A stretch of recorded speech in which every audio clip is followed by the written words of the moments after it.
I feel like not enough people are talking about this. You guys know Mike Morhaime, right? If you're a Blizzard fan, then that name is, well, synonymous with Blizzard because he's the co-founder of Blizzard and he was CEO of Blizzard before he quit the company back in 2018. And the reason he quit, while I don't think Mike Morhaime has flat out said this, I think it's fairly evident that he wasn't happy with the kind of change that was going on within Blizzard as a result of Activision's influence seeping in. And so Mike Morhaime, after he left in 2018, we don't really know what he's been up to, but now he's kind of come back into the video game scene with an announcement from September 23rd, 2020 that reads, very excited to be teaming up with some amazing people to start a new adventure. This right here, ladies and gentlemen, is Dreamhaven. It is Mike Morhaime's new video game company, under which currently he has 2 studios right now. Before we delve deeper into this, a little bit of background. So this is a tweet from Jason Schreier back in September 23rd, 2020. When discussing this development, he said a whole bunch of Blizzard vets, including former CEO Mike Morhaime, have started a new video game company free of Activision. Many had left because of Activision's growing influence on Blizzard's culture and process. So this right here is basically Mike Morhaime kind of going, you know what, fine Activision, we'll do it ourselves. We'll make the ideal company that we would want Blizzard to be. We're going to do it our way. We're going to do our own thing. We're going to pursue our own gaming endeavors. And Mike Morhaime is no stranger to the games industry. He is pretty beloved amongst both fans and developers alike. For those who don't know about what's been happening with Activision Blizzard, well, here are a couple quotes from Jason Schreier's article from back in, when was this? 2018, November 2018, where he discusses the past, present, and future of Diablo. And along the way, he also talks about some of the sentiments surrounding Activision and the transformation that Blizzard is undergoing. So in this paragraph, the report says that one current developer said their team was encouraged to get bigger while cutting as many costs as possible elsewhere. Activision seems to still be looking to boost Blizzard's content output and release more games on a regular schedule. So the company's becoming more about quantity rather than quality, just kind of churning these games out like they're factory produced almost. And then a former developer said, we are being told to spend less at every corner because we have no new IP. Because Overwatch set this bar of how much we could earn in a single year, there's a ton of pressure from Activision to get shit moving. They want something to show shareholders. Shareholders are becoming the main target for these games rather than the people playing these games. And then speaking of Morhaime specifically, the article says that Morhaime was widely beloved at the company. One former Blizzard developer described him as the anti-CEO. And then here's a quote from another Blizzard employee who left recently who said there's a perception within Blizzard that finance is making more calls than they ever did in the past. You never heard that 3 or 4 years ago. And then a month later, on December of 2018, Jason Schreier published another article about Activision's growing influence within Blizzard. And there are quotes like, over the course of the last year, Blizzard has been trying very actively to find creative ways to cut costs that won't draw negative press attention, said a former employee. There's another quote that reads, finance in general in Blizzard has been one of these invisible functions that's there but doesn't have a say. Now they're suddenly in meetings. A lot of decisions now are being driven by business folks, marketing and finance folks. There's a real struggle now between developers and the business people. Strategic decisions are being driven by the finance group. And right here, it specifically cited that Blizzard's new CFO, Amrita Ahuja, who came over from Activision, has been very hands-on with the financial aspect of things and kind of restricting Blizzard's ability to really flex their creative muscles. And speaking of Morhaime, this article cites that now Morhaime is gone and Activision appears to have more influence on Blizzard than it ever has. And then one more employee said a lot of people are worried about the future of Blizzard if the Activision method seeps in more, what that's going to become. So the reason I want to highlight all of this is because Dreamhaven, based on the sort of mission statement of the company, it feels like the anti-Activision. It feels like the complete antithesis to that company and what Blizzard has become. So with that out of the way, let's take a look at this Dreamhaven announcement on the official website from September 23rd. It reads right here, Mike Morhaime teams up with industry veterans to launch Dreamhaven. Now, Mike Morhaime, former CEO and co-founder of Blizzard, isn't the only one from Blizzard who's on board. Most of the developers on board of Dreamhaven right now, they're comprised of former Blizzard developers who essentially got sick and tired of how, Activision dealt with things and how Blizzard has been transforming. And so here is what their announcement statement says. Dreamhaven announces its first two studios, Moonshot Games and Secret Door. Mike Morhaime, former CEO and co-founder of Blizzard Entertainment and a host of industry veterans, today announced Dreamhaven, their new game company based in Irvine, California. Dreamhaven will create and publish original games for players around the world, and it has established its first two studios, Moonshot and Secret Door. I'm excited to team up with such talented people who care deeply about games and their community, said Dreamhaven CEO Mike Morhaime. I've always believed in the power of games to bring people together, regardless of backgrounds or boundaries. With Dreamhaven, we look forward to creating and sharing new experiences with players everywhere. The team at Dreamhaven came together around a common goal to empower creators, help bring their ideas to life, and create original gaming experiences that foster meaningful connections between players. Now, beyond this, we'll take a look at some interviews that Mike Morhaime did, where he really expresses what his intentions are with this company, and every word that comes out of his mouth basically feels like it's saying, we don't want to be Activision, we don't want to be what Blizzard has become.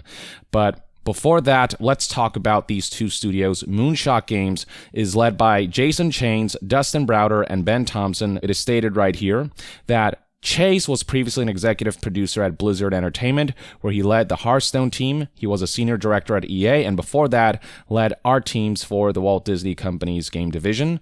Browder's 25-year career includes roles as game director on StarCraft II, Heroes of the Storm, Command & Conquer, and The Lord of the Rings.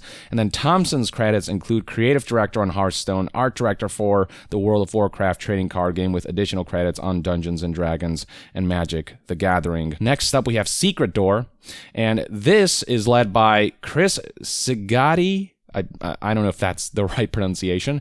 Alan DeBeery and Eric Dodds, who have worked on multiple genre-defining games. Sigatti's roles have included executive producer on Hearthstone, StarCraft II, and Heroes of the Storm, as well as lead producer on original Warcraft 3.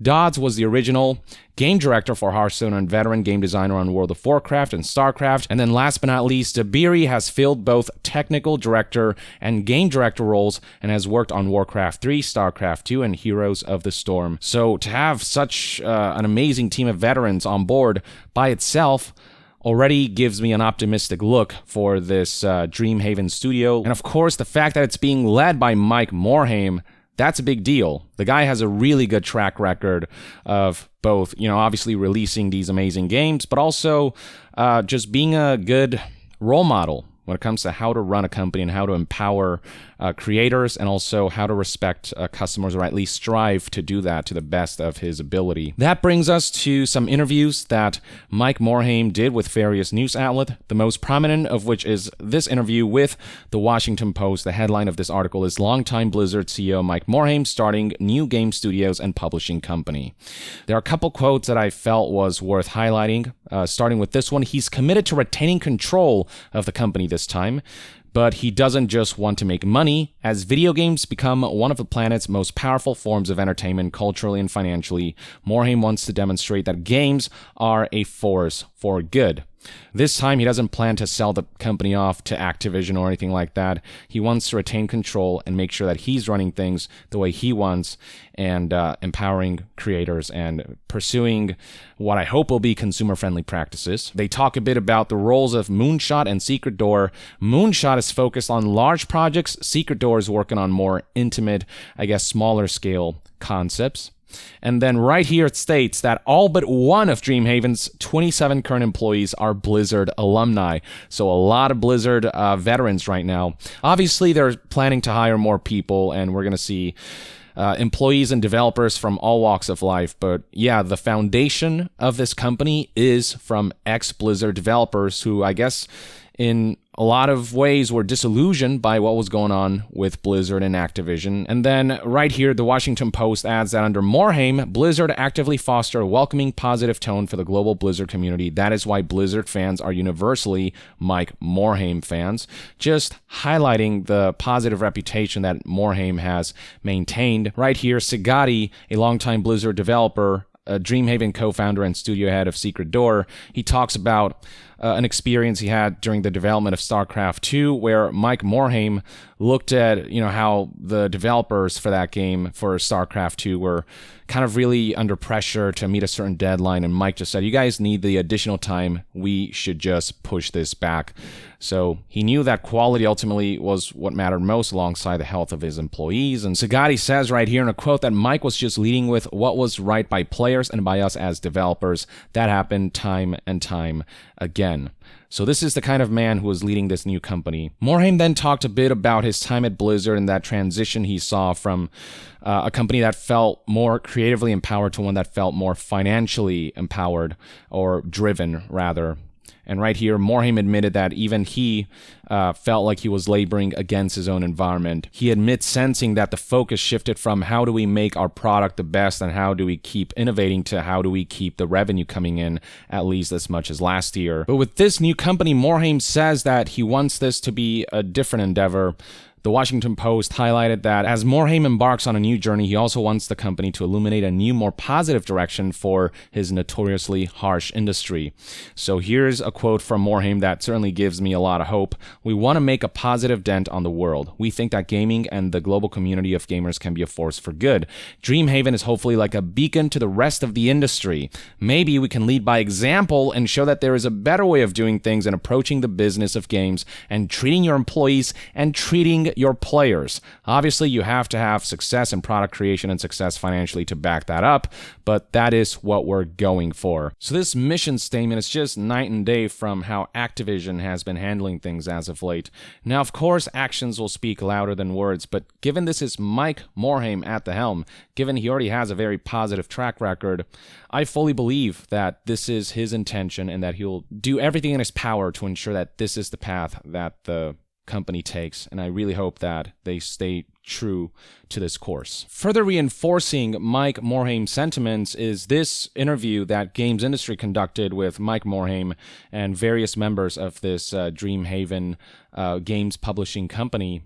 And among the quotes that is worth noting is, all 5 of its members that I spoke to described the vision behind the company in similar terms. Dreamhaven wants to provide support and freedom for its developers to be bold and experimental, with more of a focus on creativity than on rapidly turning massive profits. Both Moonshot and Secret Door will be given a lot of agency and trust to make whatever games they want to pursue. And that is so key. Right down here, we have another quote from Morhaime. We also want to make a positive dent on the world. This isn't just chasing financial reward. We have a strong belief that financial reward comes when you have engaged employees and happy customers. Couldn't have said it better myself. And that leads to a great product and financial reward. But the path that we have chosen to focus on is the environment, engaged employees, the agency for the studios, and producing great products that yield happy customers and a healthy community. This is what every company should strive for. Unfortunately, the people at the top, the executives, the CEOs, they care more about keeping the shareholders happy. This is a CEO who wants to keep the employees and the players happy. That alone will steer the ship that is Dreamhaven, I think, in a very interesting and positive and optimistic direction. In terms of what they're working on, they were pretty vague about it, but they dropped a hint or two. So Moonshot, the studio that's working on larger games under Dreamhaven, they broadly want to work on games that create a sense of wonder with a focus on cooperative play and shared stories. And though it's still early, Moonshot has already decided on its first project after pitching a wide range of ideas internally. So they're already working on something, but it seems like it's still basically in the conceptual stages, very early on. And then Secret Door, this is a team that has a particular interest in board games and tabletop RPGs. They too have identified a game they want to make, which Sigati says is in some uncharted territory for us.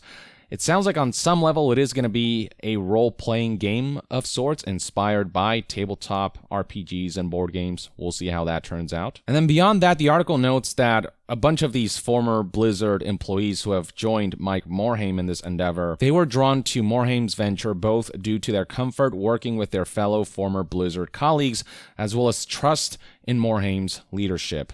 So Morhaime has garnered a certain level of respect amongst especially veteran old-school Blizzard employees, and they have all kind of rallied together around Morhaime's leadership. To close out the article, Morhaime expressed once again that his intention with this company is to steer the industry in the right direction, stating that we want, if I may be so bold as to say, to be a beacon to the industry. There's a better way of approaching the business of games and the operation of a game company that can produce great results, both in terms of products and financial reward and work environment, and that maybe can help elevate the entire industry. And this pursuit of wanting to become a beacon for the games industry is the inspiration behind this lighthouse logo for Dreamhaven. In fact, Morhaime says right here, we're almost trying to create a haven for creators who want an environment that is development friendly, values product and player experience over short-term financial pressures. We believe in the power of gaming to bring people together and as an escape of the unpleasant things that reality can bring. In that sense, it's a haven as well. We like the imagery of a lighthouse as a beacon, and that inspires us because we hope that Dreamhaven can be a beacon of hope to others in the industry who share our values and philosophies. There's a better way of approaching business and game creation that can work and be sustainable and be a lot of fun and yield positive results. Just Morhaime and the team that he's built here, they're all saying the right things, and Morhaime especially has got the track record to prove that he is deadly serious about this pursuit. Again, whether things pan out the way he intends remains to be seen, but I really feel like, this could be a great endeavor that could lead them to join the ranks among the likes of CD Projekt Red in terms of beloved game studios who are really heavy hitters, really just AAA indie almost, and are able to maintain a certain level of integrity and self-awareness. And to maintain that level of autonomy and to ensure that Morhaime is able to steer this ship in the direction he wants, Morhaime stated and told VentureBeat right here that we're not in a hurry to go out and get funding because the most important thing is to make sure we retain control over the company's decision-making. When we do go out and seek investment, we want to be aligned in terms of vision and value. So they're not just going to take money from anyone willy-nilly. They're going to find investors, partners who follow the same ideals that Morhaime has established here. And that way, there aren't outside influences and shareholders and whatever, and that corporate influence that's going to seep in and tell them how to steer the ship and have them essentially steer in a direction where instead of being creatively focused, they're more financially focused and ruin the artistic integrity of the studios and the products they output. So yeah, I'm just super optimistic all around. It is just fantastic to see major studios like these cropping up to kind of take on the negative trends of the AAA landscape to prove that a group of passionate developers can get together and really strive for greatness that has a certain level of integrity to it. I will, of course, hold them to everything they've said right here. If they deviate in any way from those ideals and start getting a little, shady with some of their practices, I will call them out on it. But again, Mike Morhaime's track record speaks for itself. I believe that they have all the best intentions, and I hope those intentions yield really awesome results. So I'm curious to see where this all leads. I'm curious to see what games Dreamhaven and its two studios are currently working on. I'll be sure to keep you guys updated. In the meantime, though, let me know in the comments below what your thoughts and opinions are on Mike Morhaime's new company and everything he's had to say about it, and what your hopes and expectations are for Dreamhaven. Drop a comment, and to be further updated on all things gaming news, reviews, and discussions, stay tuned right here on Young Yeah. I'll see you guys next time. Young out.